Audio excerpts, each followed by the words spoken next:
এটা নামিয়ে পরিবেশন করব।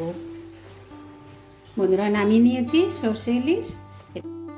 নমস্কার বন্ধুরা, রুচি রান্না কিচেনে আপনাদের সবাইকে স্বাগত জানিয়ে শুরু করছি আজকের পর্ব। আজকে করব সর্ষে ইলিশ। তার জন্য এখানে আমি ছোট ইলিশ 7 পিস মতো নিয়ে নিয়েছি, আর লাগছে কাঁচা লঙ্কা 6টা মতো, 2 টেবিল চামচ জিরে আছে, আর 4 টেবিল চামচ সর্ষে, এটা বেটে নেব। আর লাগছে সর্ষের তেল, আর ম্যারিনেটের জন্য নুন হলুদ। এবার এগুলো করে নেব। চলে এলাম বন্ধুরা, মশলাটা পেস্ট করে নিয়েছি, আর ইলিশ মাছটাকে নুন হলুদ মাখিয়ে ম্যারিনেট করে নিয়েছি। এবার চলে যাব রান্নাতে। চলে এলাম রান্নাতে। আমি ওভেনে একটা কড়াই বসিয়ে দিয়েছি, কিন্তু গ্যাসটা এখনও ধরাইনি। প্রথমে দিয়ে দেব ম্যারিনেট করা মাছগুলো। এবার দিয়ে দেব সর্ষের তেল।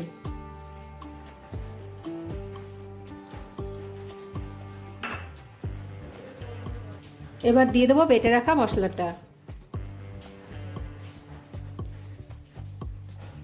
এবার দিয়ে দেব লবণ, হলুদ।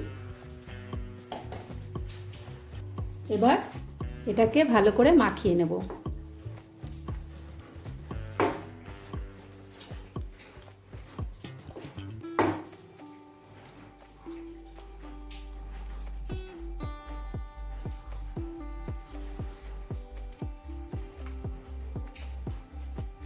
মাছটা মাখানো হয়ে গেছে।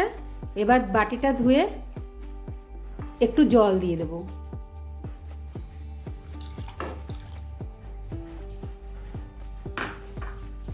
এবার একটা ঢাকনার সাহায্যে ঢেকে দেব।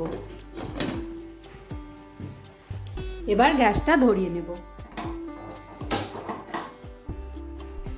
এইভাবে একদম গ্যাসটা কমিয়ে রেখে দেব।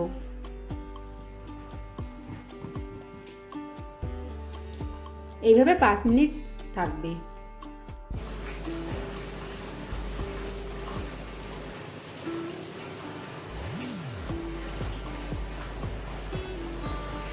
পাঁচ মিনিট পর চলে এলাম বন্ধুরা, এবার দেখে নেব।